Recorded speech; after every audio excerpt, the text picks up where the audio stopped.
But you know what? It fits perfectly right here. Oh, check this out.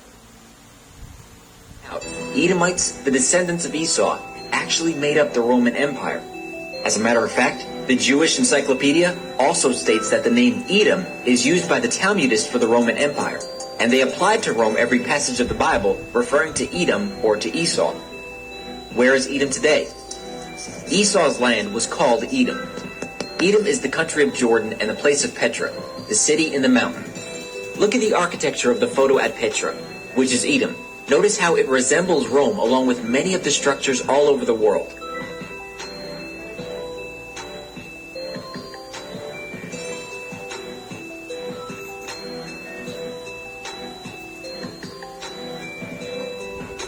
Our sports stadiums resemble the Colosseum. Even modern-day sports are in fact derived from Rome. European systems of government are set up like the early Roman Empire, having both Senate and the Republic, local government, and other things as well. Esau's descendants are called Edomites. Later, they're called Idumeans. Idumea or Edom in Hebrew was the region south of Judea, originally inhabited by the reputed descendants of Jacob's brother Esau. Edom was periodically subjected to Judea under David and Solomon the Maccabees, homeland of the house of Herod. There were no natural boundaries between Idumea and Judea, so the borders were always in flux. According to the Jewish Encyclopedia, 1925 edition, in 163 BC, Judas Maccabeus conquered the Edomite territory for a time. They, the Edomites, were again subdued by John Hyrcanus about 125 BC, by whom they were forced to observe Israelite rites and laws of the Torah. They were then incorporated with the tribe of Judah, and their country was called by the Greeks and Romans Idumea. With Antipater the Idumean began the Idumean dynasty that ruled over Judea till its conquest by the Romans. From this time, the Idumeans ceased to be a separate people. Therefore, Edom later became known as the Roman Empire. With the sacking of Rome by the barbarians came the mingling or spoiling of Esau's seed, thus fulfilling the prophecy of Jeremiah 49:10. But I have made Esau bare. I have uncovered his secret places, and he shall not be able to hide himself. His seed is spoiled, and his brethren and his neighbors, and he is not. The Goths were Ukraine, Romania, Moldova, Belarus, Poland, and Scandinavia. The Saxons were Germany, the Dutch, the English, Northern Albania, Great Britain, Scotland, Ireland, and Wales. The Franks were France. The Lombards were Italy.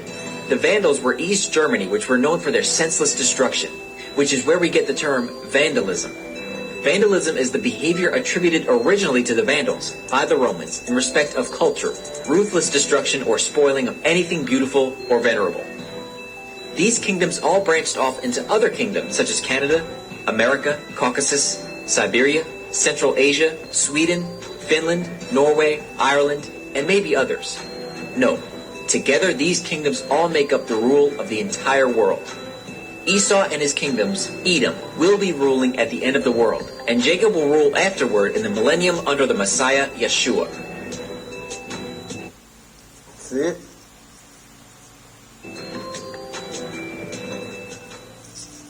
Many Bible scholars teach that the Edomites no longer exist, but Scripture clearly shows them in the last days.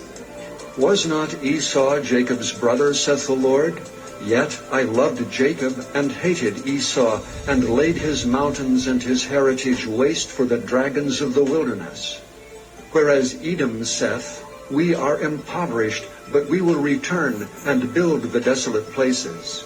Thus saith the Lord of hosts, They shall build, but I will throw down, and they shall call them the border of wickedness, and the people against whom the Lord hath indignation forever. Many people use this scripture to claim that Edom was exterminated, but this is not what the passage implies. It states very clearly that the Most High hated Esau and laid his mountains and heritage to waste. But in the next verse, it states, Edom saith, We are impoverished, but we will return and build the desolate places. At the time of Malachi's prophecy, Edom was a wasteland between 445 and 432 BC. How do we know this? The Most High said, I laid, past tense, his mountains, and his heritage to waste. Edom's response was, "We will return and build the desolate places." So if Edom was completely destroyed, how could they say that they'd return? And why would Scripture give reference to Edom still being around in the last days? The Most High's response was, "They shall build, but I will throw down." This is a future prophecy that Edom will return and rebuild, but the Most High will destroy his kingdom in his final judgment against Edom in the last days. For Esau, Edom is the end of the world, and Jacob is the beginning of it that followeth. 2 Esdras chapter 6 verse 9, the Apocrypha. The prophecy in Isaiah chapter 63 verses 1 through 6 confirms that this is indeed what will happen. Who is this that cometh from Edom, with dyed garments from Bozrah? This that is glorious in his apparel, traveling in the eye that speak in righteousness, mighty to say, Wherefore art thou red in thine apparel, and thy garments like him that treadeth in the wine fat? I have trodden the winepress alone, and of the people was none with me. For I will tread them in my anger, and trample them in my fury, and their blood shall be sprinkled upon my garments, and I will stain all my raiment. For the day of vengeance is in mine heart, and the year of my redeemed is come. And I looked, and there was none to help, and I wondered that there was none to uphold. Therefore mine own arm brought salvation unto me, and my fury it upheld me. And I will tread down the people in mine anger, and make them drunk in my fury, and I will bring down their strength to the earth. When the Messiah returns, where does he go, and what does he do? He goes to every place where the descendants of Esau, the Edomites, have set up their kingdoms, and slaughters them for their perpetual violence against Jacob.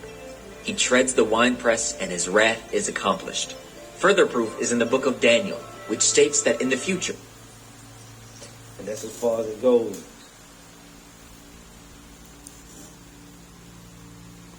I'm going to open up with the book of Isaiah, chapter 47, verse 1. Come down and sit in the dust, O virgin daughter of Babylon. Babylon, Babel means confusion, the land of confusion. America, the United States, and everywhere their cronies go out and apply, the obvious, the wickedness, the border of wickedness. I'm going to give all praise and honor to Yahweh and his beloved son, Yahweh Shai, who the world ignorantly called Jesus Christ. I'm going to give much respect and honor to the elders, the apostles, the teachers, the prophets that teaching in truth and sincerity, risking their freedom and lives in order to do so, the like-minded brothers, the Akim and the Akwaf. I want to say the Wada, which means thank you for your service. I'm going to continue. The book of Isaiah, chapter 47, verse 1. Come down and sit in the dust, O virgin daughter of Babylon. That virgin means untouched, because America land has been untouched. All right? Let's keep going. Sit on the ground. There's no throne, O daughter of the Chaldees. Chaldees, that's like their warlocks, their witches, their wise men, that bring sorcery and enchantments.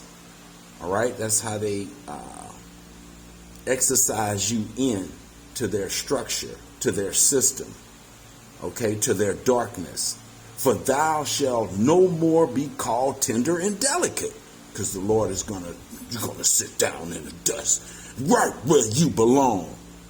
Edom, verse 2. Take the millstone and grind the mill, uncover the locks, make bare the leg, uncover the thigh. Pass over the rivers. When you uncover the thigh of a lady, man, everybody's looking, right? Let's keep going. Thy nakedness shall be uncovered, yea, Thy shame shall be seen. I will take vengeance, and I will not meet thee as a man. Because Yahushua came back as a lamb.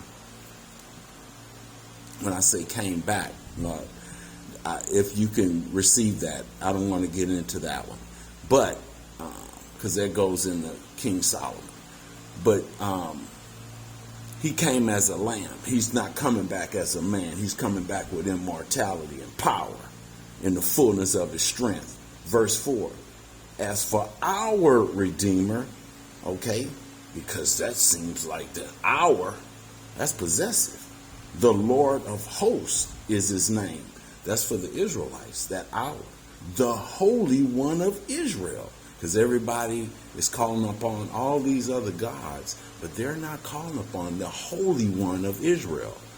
Okay, because holy means separate, separate from the others. Okay, but I'm not going to keep this long. I'm going to end it here in the book of Obadiah. And I'm going to go, because it's just one chapter, to verse 6. How are the things of Esau searched out? How are his hidden things sought up? I'm going to end it there. And again, give all praise to Yahweh, by Hashem, Yahweh Shai. Shalom.